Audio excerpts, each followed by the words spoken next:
No one deserves to die like Holly Simmons did. And no one should be able to get away with murder. Tonight, we explore the case surrounding a grisly discovery in the depths of Inks Lake and the mysterious death of Holly Simmons, unsolved for nearly 9 years. Now, in an effort to bring her killer out of the shadows, investigators are coming forward with details they have never talked about publicly. They say the 48-year-old mother was killed in her home, and the evidence shows it was a violent death, and they believe Holly knew her killer. Tonight, after months of investigating, we put those new clues together. Maybe someone watching tonight knows who killed the lady in the lake. July 7th, 2009. In the murky water of Inks Lake, divers find an old John boat. Inside, a bone reaches up from a watery grave.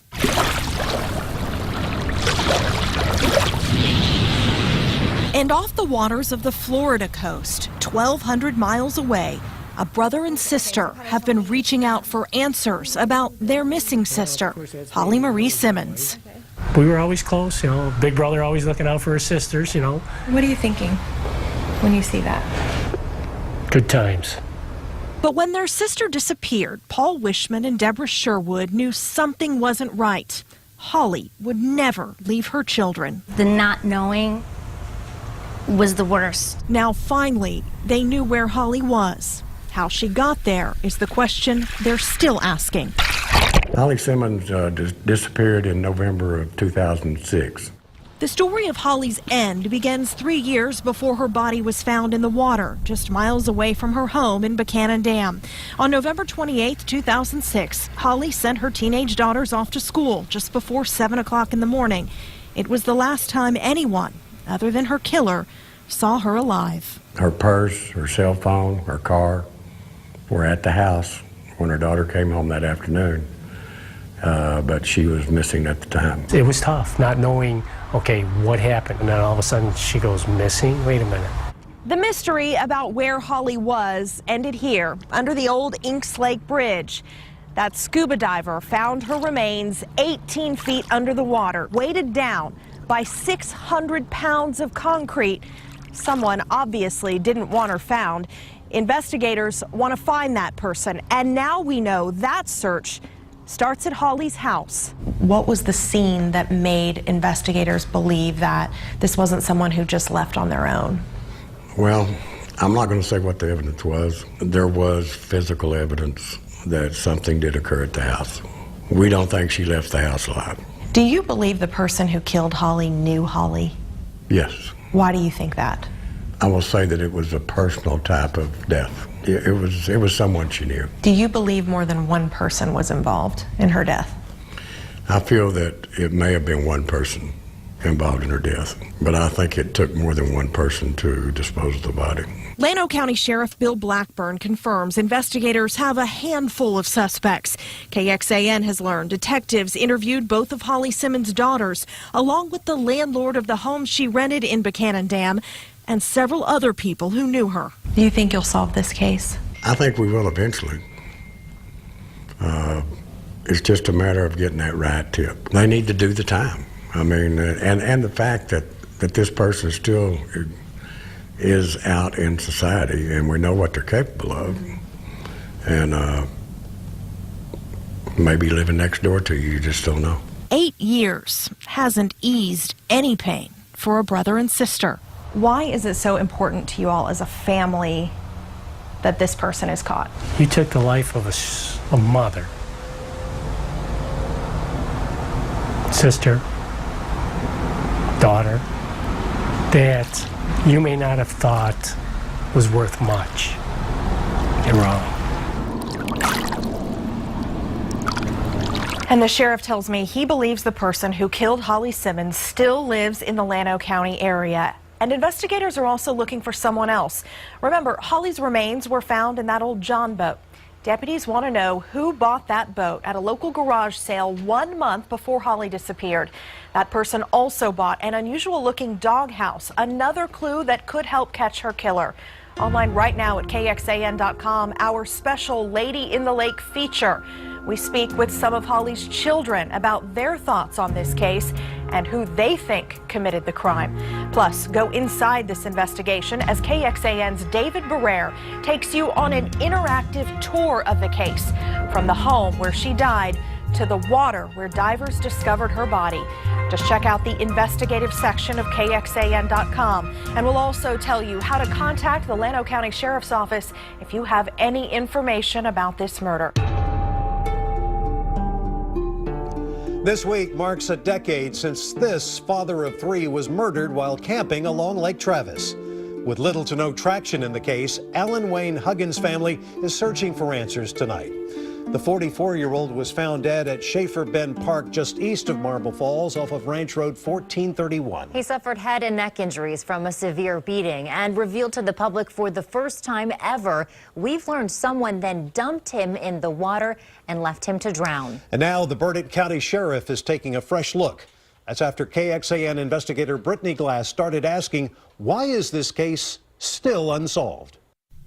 Each picture is a piece of the puzzle, a snapshot into the life of an avid camper and fisherman. Here's a picture of my sister and I with Dad when we were little. This is the last photograph Alan Huggins' family has of him alive. I got the call after a camping trip that my dad hadn't returned and my dad was killed. There's 1,000,001 questions going through my mind right now. I mean, of course, why? His daughter Alanda says it's been a desperate search since his death. I didn't have answers. Everyone has a story, and I can't finish putting my dad's puzzle pieces without knowing. Huggins was killed on a cold day in February, not unlike this one 10 years ago. It's an anniversary no family wants. I had tried to call Alan, and his phone went straight to voicemail. When I went down there and I saw his camp, I knew something was wrong. And then I found him that night right before dark. Everyone you look at, did they do it? Did they do it? You know, and you just don't have any answers.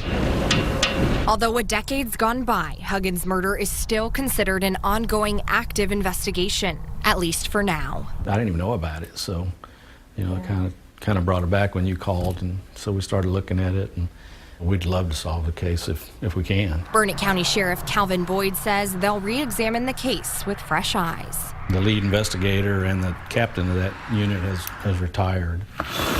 And with 2 boxes of evidence, a new administration will do everything possible before turning it over to the state's cold case unit. It is difficult, and it's a large file. There was a lot of work that went into this case, so it's going to be a lot of stuff we need to look through. We need reopening, and we need more digging and more looking into. I have forgiveness in my heart, but I can't forgive you unless I know why you did it or who you are. I have nobody to forgive. It doesn't get easier. But those questions, those answers, and that justice, there's still hope for it. Right now, there's no timeline for transferring this case to a cold case unit. Law enforcement is still evaluating the best course of action. But the hope is someone comes forward with something that could help solve this mystery. If you have any information about what happened here 10 years ago, you're urged to contact the sheriff's office. We have a link with that information on our website, KXAN.com. Back to you. Brittany, thank you. Huggins is far from the first person to die on Lake Travis. Many others are presumed dead, but still missing. Their bodies thought to be below the surface even decades later. For a closer look at their cases and another family search for their loved one, check out this story in the investigative section of KXAN.com. 30 years gone. The unsolved murder of Ramon Lara still haunts his family and the Austin police detectives searching for his killer. In 1987, he worked as a clerk at Hillside Liquors in the Oak Hill Shopping Center near the Y in southwest Austin. The person who took his life has never been caught and remains free to kill again. April 9th, 1987. It's just before 9 p.m., closing time at Hillside Liquors. He was just your truly innocent victim. 23-year-old Ramon Lara was the only employee in the liquor store. What happened next is still a mystery. A worker from another business in the strip center, they went in to check on him because they didn't see him. They found him with 2 gunshot wounds to his head lying face down behind the counter. So I don't think he had much time to react. Austin homicide detective Jeff Gabler took over this case when the original detective retired. Why is it so important to you to solve this case? He wasn't out running the streets committing crimes. He was working. He was working for a paycheck, and he lost his life doing that. Parents, unfortunately, sometimes have to go to their own grave not knowing, and that's what keeps us going. Coming up, a family's desperate plea for answers. These people don't know when you go and take someone else's life, the after effect, you know? For the first time ever, police reveal crime scene photos from this unsolved investigation and the man they think might have pulled the trigger. 30 years gone. A murder in Oak Hill. When we return. Now, we return to 30 years gone. Murder in Oak Hill. Here's KXAN's Shannon Wolfson. He liked to play soccer. Yeah, he likes soccer. Mm-hmm. He likes to live life. Ramon was the type of guy, if you met him for the first time, that you're going to like him. You're going to have a best friend for life. Mm-hmm. Sister Monica was the last person to talk to him. I was 16. My brother was 23. You know, I've lived past my brother's age. You know, it's not fair that I didn't get to have my brother with me. Good angels, good persons go with God. So this is the way then I remember my son. You put yourself in the family's shoes. You want the answers. You want the whys and someone to answer for taking their loved one's life. At Austin Police Headquarters Homicide Cold Case Unit, Detective Gabler opens the LADA file for KXAN. Crime scene photos never released publicly, and some insight about why this crime has been so hard to solve. The lack of eyewitnesses, the lack of anybody who heard anything, the lack of forensic evidence, just all adds up. Ramon was shot sometime between 8:30 and 8:45 p.m., murdered with either a .357 or a .38 caliber. It was payday for employees at nearby Motorola, a day the store had more cash on hand than usual. The killer made off with $1,300 from 2 cash registers and a gun from the store. Original investigation focused on several known subjects from that area who were involved in some armed robberies. And for Gabler, one suspect is still at the top of his list, a man who committed several armed robberies in the area around the same time. He has since been to prison, but is back out and living in Austin. We're just lacking that one golden piece to put us over the hurdle to link someone to this crime. What is it going to take to solve this case? Somebody out there knows something. They either know direct information regarding Mr. Lara's murder, or they heard something back then, and maybe they realize as they get older, hey, I need to do the right thing. This family is counting on that. He's 23 years old. Forever. It's time to just put an end to it and just not make it a cold case anymore and just solve it. If you have any information that may help solve Ramon Lada's murder, call the APD homicide tip line. The number is online right now at KXAN.com. Tonight, we go below the surface of one of Austin's most popular places to cool off in the dead of summer.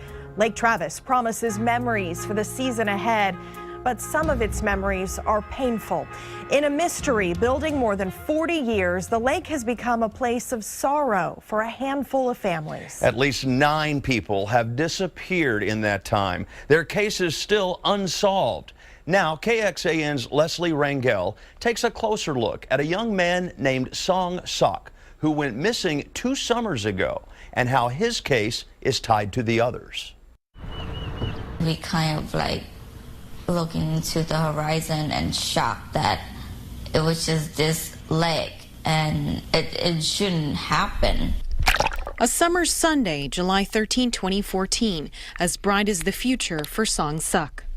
The 20-year-old UC Berkeley computer science student was in the middle of a tech internship in Dallas. It was the weekend that they all decided to take a mini vacation because they are working so hard. He and a group of his fellow interns were off to enjoy Lake Travis.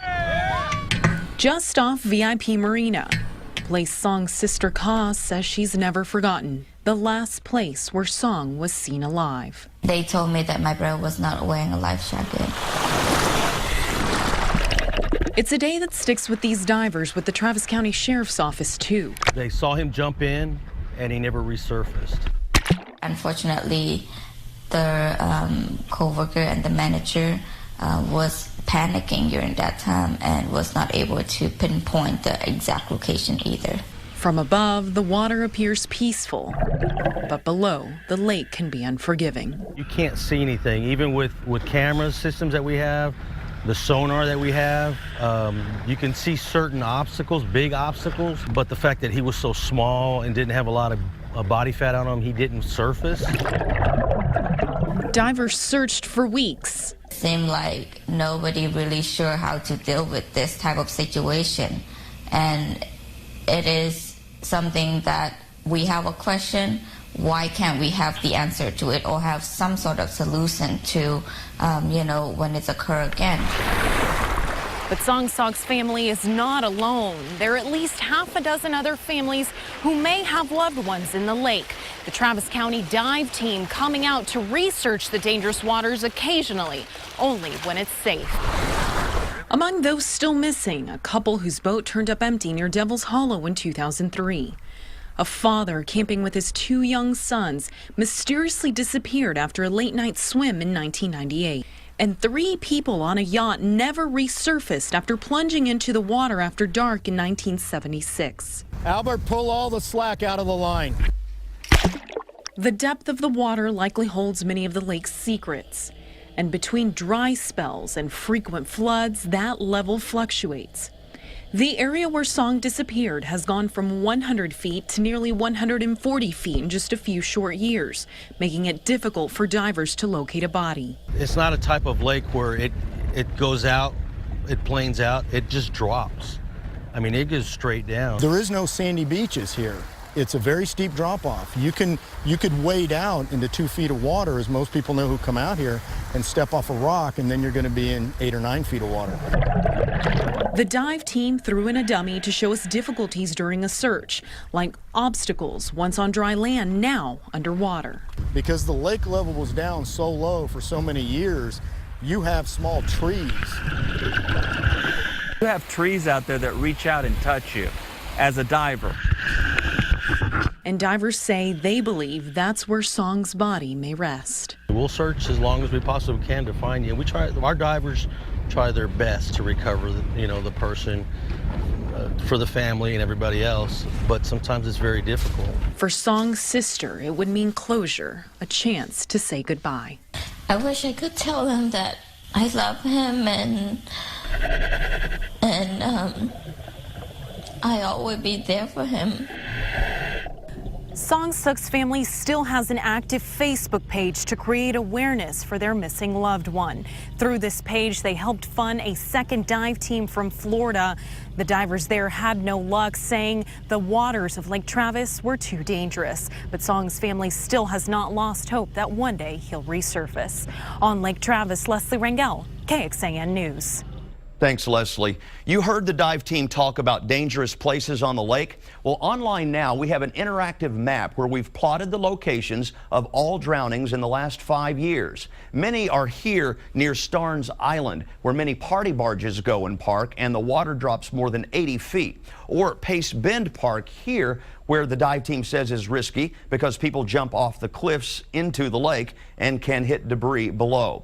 Check out this feature on KXAN.com before you and your family head out on the water this summer. Divers tell us they say expect drownings to double this season with all our area lakes full. So wear life jackets and stay alert. And while you're checking out this story on our website, take a deeper look at the cases of those who've gone missing on Lake Travis over the last 40 years and never resurfaced. The high-profile murder of Samantha Dean is still a mystery. This young pregnant woman worked with the crime victims for the Kyle Police Department. In February, a deputy discovered her body in a shopping center parking lot. To determine the father, they sent her unborn child for a DNA sample north to a Fort Worth lab known worldwide for DNA analysis. But we discovered the Health Science Center at the University of North Texas does so much more to help families get answers. It's home to a national database specializing in missing persons. And as KXAN investigator Kevin Schwaller found, it could help Austin police with dozens of cases left unsolved for years. Nothing you can do until you get some closure. I mean, that's the hardest part of not knowing. Robert and Iona Washington are preparing to mark an anniversary. 3 years since their son, 36-year-old Adrian Washington, disappeared. Adrian is also a father. Family celebrates his birthday and the anniversary that he's been missing, and we're going to celebrate it till we find him. I'm not going to stop. Only way I stop is I'm gone. Investigators say Adrian and his vehicle were last seen in the Austin area in May of 2012. Police suspect foul play. I pray every day, every hour, every minute, and I say, Lord, have mercy every time I breathe. Adrian's face is one in thousands of cases listed in the National Missing and Unidentified Person System, or NamUs, essentially a database. The system includes 30 unsolved cases in Austin. We look for cases. You can search through the faces online, but the University of North Texas Health Science Center acts as the physical home for NamUs. We work with families that have literally been searching for decades. BJ Spalmer works as a director of training for NamUs. She says families can search for loved ones for years and find results here in moments. 21-year-old Paula Davis from Kansas City, Missouri, missing for more than 20 years. Until her sister logged on to NamUs.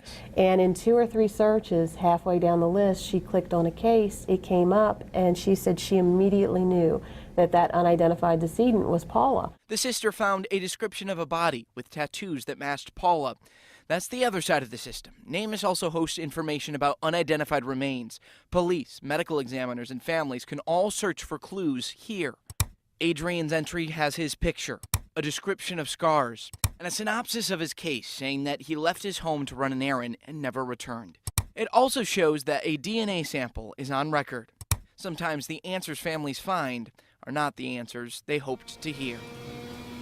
Behind this glass, members of the UNT Health Science Center sand, saw, and crush bones. And then once we have it into a powder form, we can extract the DNA from that. Technical leader of the Missing Persons Unit, Dixie Peters, searches for the crucial piece of life, which can also be the key to identification after death. These are the remains of Jane and John Does, but at one time, they may have looked like one of the pictures in NamUs. You wonder, who was this person? What were they doing? How did they end up here?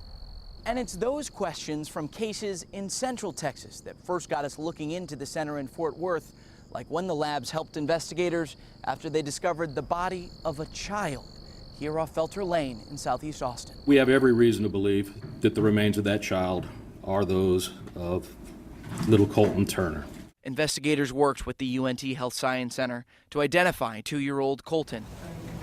His mother, Megan Work, and boyfriend, Michael Turner, are in jail and charged in connection with his death. We can answer questions that the families want to know what happened to their loved one. Unfortunately, if we're involved, it's most often because they're deceased. Still, sometimes even that answer is better than no answer. It's just that not knowing. Families wake up every day for tens of 20, 30 years not knowing where their loved one has gone to. And hopefully we can help them with that information. We do have him making some purchases at a cleaners. Also, we have some activity on some of the local roadways, and then he vanishes. Austin Police Detective J.J. Schmidt says police are in close contact with Adrian's family. They've interviewed witnesses and associates. Now it may be the public who helps solve this mystery. But that's what also motivates us to keep going and try to find new tools like NamUs or other resources to try to put those dots together and make a case that we can either bring the loved one home or give them some closure. I want him back. I want all the things we used to play. We used to do everything together. He was a mama's baby. If anyone knows anything, just reveal it. They don't have to give a name or anything. I mean, anonymous call would help. I don't want to know who did. I just want the body. Closure. Robert says he simply wants to bury his son. Kevin Schwaller, KXAN, investigates. And to give you an idea of the scale of NamUs, the database went live in 2007 and has since had 34,000 cases. 22,000 of those were missing person cases. The other 12,000 were unidentified bodies. Of those, the system directly helped resolve more than 1,400 of them. As for the Samantha Dean case we mentioned at the top of our report, the Bastrop County Sheriff's Office is not commenting on that investigation right now. Investigators have also not released information about what the Fort Worth lab found when it comes to who the father of Dean's child might be.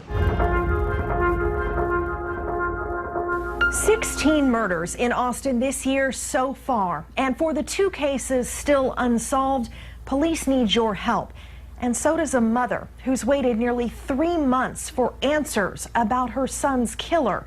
In April, someone shot 20-year-old Lewis Lane and left him to die in the street here in the 7300 block of Gaines Mill Lane near Manchac and William Cannon. Pay close attention to those details. And KXAN investigator Kevin Schwaller's story tonight. Maybe you know something that could help solve this case. Just to try to keep his name alive and to show people how much that he meant to us and how we're not going to let his name die down, that we're always going to remember him, and just making sure it always looks nice just in memory of him. Chantel's session places symbols of her son's life where a killer ended his days. And this is the first cross that we put out here. And this is the faith that we have in the Lord. Now that faith is helping her through a dark time. I heard bang, bang, bang. A noise woke neighbors on an early morning in April. Someone shot Chantel's 20-year-old son, Lewis Lane. Chantel remembers when police told her Lewis was dead. And immediately I started screaming. It's like you don't believe that. You don't want to hear that. And all kind of things were going through my head. That was the worst day of my life. I mean, I've been through a lot, but that right there was the worst day of my life. It was obvious that Mr. Lane was murdered.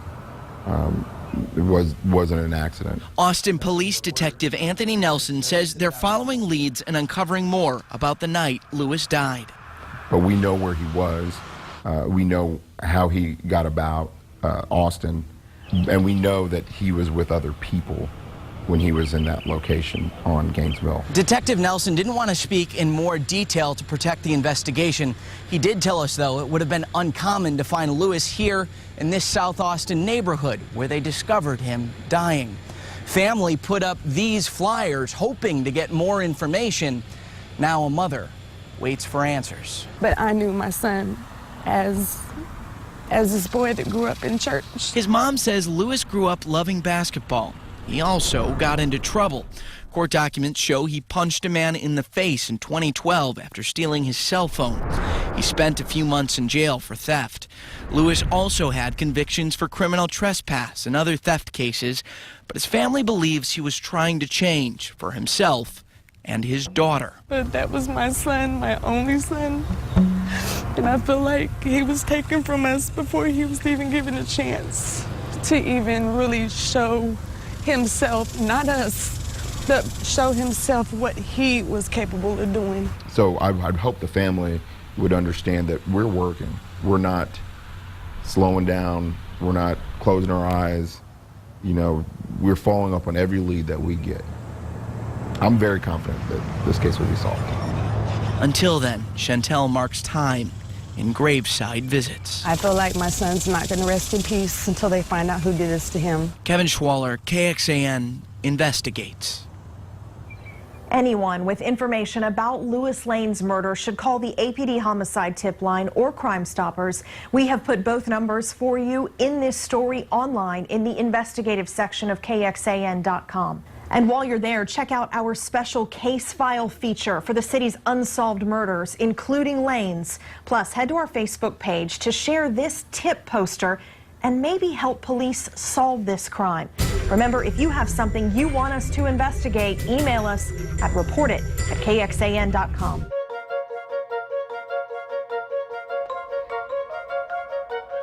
7, the number of murders still unsolved. People killed in Austin in 2014. It's a number unusually high for this city. With those killers still on the loose, families of the victims can't get justice, and we're all less safe. Tonight marks 1 year since the death of a well-loved teacher named Grace Chen. As our Shannon Wolfson reports, the motive and her murderer are still a mystery. Grace was definitely somebody who exemplified what we all want to be in a human being. It was a violent death. Grace Chen came to the United States from China for a better life. She treated her students at the Grace Language and Cultural Institute in North Austin like family. But where there once was learning, now an empty room sits for lease. Because just around the corner, someone killed the teacher loved by so many. You often wonder, why her? You know, and why in such a way? Why? And we just do not want her to be forgotten. And we are trying to keep her case, you know, alive. As they celebrate the start of the Chinese New Year at the Asian American Cultural Center in North Austin, Amy Mock and others in the Chinese community feel unsettled by Grace's still unsolved murder. She certainly did not deserve to have her life ended in such a violent way. So I'm hoping APD will give us some answer very soon. But there's another person who desperately needs answers. It's hard to to describe her, but to me, she's the most important person in my life. Yu Chong Chen is a 22-year-old student in San Francisco, and he misses his mother. That's the only thing that matters to me right now, because it's been a year. As long as the killer is not catched and the crime is not solved, it's just something in your heart, you know. Yeah, I just feel like I can't really move on until they caught someone. You know, we haven't found anybody that ever had anything to say bad about her. So why would somebody want to kill her? I wish I knew the answer to that. You know, that's something we've pondered for the past 6-7 months. Austin Police Homicide Sergeant Brian Miller opened the Grace Chen file for KXAN. Hours of interviews, crime scene photos, a timeline of the case. It's by far not a cold case. I mean, it's something we look at almost daily. There is evidence available, but it hasn't been matched up to anybody. So that's kind of what we're working on right now. But you do have DNA evidence in this case? Yes. But there are precious few other clues. They know Grace left home the morning of February 19th, 2014, around 9:30. She opened the school in the office space she leased on the second floor of the Galleria Oaks Shopping Center. And then at 3:30 in the afternoon, a call to 911 reporting a woman's body in the second floor restroom. They think someone killed Grace 2 hours earlier, but they still won't say how. We will get a suspect in the future. We need to be able to have that information available to us. That hasn't been put out to the media, so that way we can know if the person that we're talking to actually has details of the crime. Any idea at all what a motive would be? We don't have one at this point. That's really why we're still asking for the public's assistance. That was Shannon Wolfson reporting. Anyone with information about Grace Chen's murder should call the APD Homicide Tip Line or Crime Stoppers. We put both numbers online for you. And as we mentioned, Grace's murder is one of 7 unsolved homicides in Austin from 2014. Compare that to 4 still unsolved in 2013 and 4 from 2012.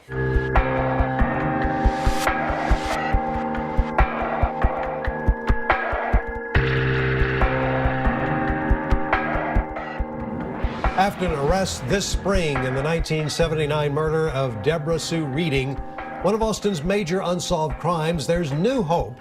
For the more than 190 cold cases police are still working to close, including the 1976 missing persons case of Deborah K. Stewart. Tonight, the Austin Police Unit tasked with investigating these crimes is revealing for the first time only to KXAN evidence in this case. And some believe it may be linked to a series of disappearances of young black women in Austin. And for the first time since she went missing, Deborah Stewart's family is speaking publicly about a mystery boyfriend. Our Brittany Glass has this update to a KXAN investigation. I thought that this was going to be the beginning of, a beautiful relationship, and it was just snatched away. 2 photographs capture a once-in-a-lifetime meeting. She had such a warm spirit and just a bubbly personality and this beautiful, genuine smile. Katrina Trotman was just 7 years old, but still remembers this day in May 1976, in the home where she grew up in Houston. Someone knocked on the door, and it was her, and I didn't know who this person was, and my dad was so excited. A father pictured with Katrina and the big sister she'd never met, Deborah K. Stewart. She has such a beautiful spirit. I just remember just hugging on her and, just her loving on me. It's hard to lay this memory to rest. Katrina says she also remembers this man, Deborah's boyfriend, but she recalls little more, not even his name. He was not warm, he was not friendly, and they drove from Austin to Houston to visit us, and then they went back that same day. Deborah was 19, a freshman at the University of Texas. Her future seemed bright. She had a job, she was going to school, she had her own car. Just a week after meeting her little sister for the very first time, police found Deborah's car abandoned in East Austin. These never-before-seen photos were taken at impound. My mind automatically went to him. I just wish we knew what happened. Somebody had reported that they had seen a black male, and they described his clothing that was getting out of the car or near the car. Deborah was nowhere to be found. APD detectives say she was last spotted the day before, feeling sick and leaving early from the department store where she worked. They brought in other people from all over the department to go down every avenue, everybody she knew, any acquaintances she had, looking for anybody on any pathway between the Sears all the way to where her car was found, to see if anybody had seen anything. The case file shows police followed up on all the usual leads, including that mystery boyfriend. 42 years ago, they had no physical evidence to work with, no DNA. And unfortunately, we have many cases that we don't have any answers for, and that eats at everybody. It eats at the family.